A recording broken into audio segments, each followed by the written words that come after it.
আরে কে এরা? হ্যালো, কে আপনারা? আর এভাবে আমার বাড়ির সামনে শুয়ে আছেন কেন? আপনারা কাকে খুঁজতে এসেছেন এখানে? ওই সোমা ম্যাডাম আছে না, ওনাকেই খুঁজতে এসেছি। আচ্ছা ঠিক আছে, আপনারা আগে ভেতরে আসুন। আমি সোমা। কি আপনি সত্যি বলছেন? আপনি সোমা ম্যাডাম? হ্যাঁ, আপনারা যার খোঁজ করছেন আমিই সে। আগে বলো তোমাদেরকে এখানে কে পাঠিয়েছে? ম্যাডাম, আমাদেরকে আমার বাবা পাঠিয়েছে। আর আমার বাবার নাম পরেশ। আচ্ছা, তোমরা কি ওই পরেশ আঙ্কেলের কথা বলছো, যিনি গ্রামের সবাইকে ভালোবাসতেন? হ্যাঁ ম্যাডাম, আপনি ওনাকে চিনতে পেরেছেন? আমি ওনাকে কখনোই ভুলতে পারবো না।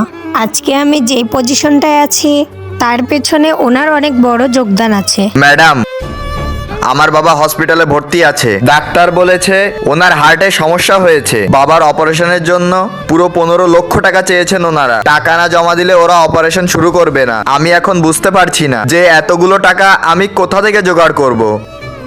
এখানে 5 লাখ টাকা আছে। বাকি টাকাটা আমি তোমাদের সাথে হসপিটালে গিয়ে জমা করে দেব। ম্যাডাম, আপনাকে অনেক অনেক ধন্যবাদ। তারপরে ভালো মেয়েটির জন্য একটি লাইক তো করা যেতেই পারে।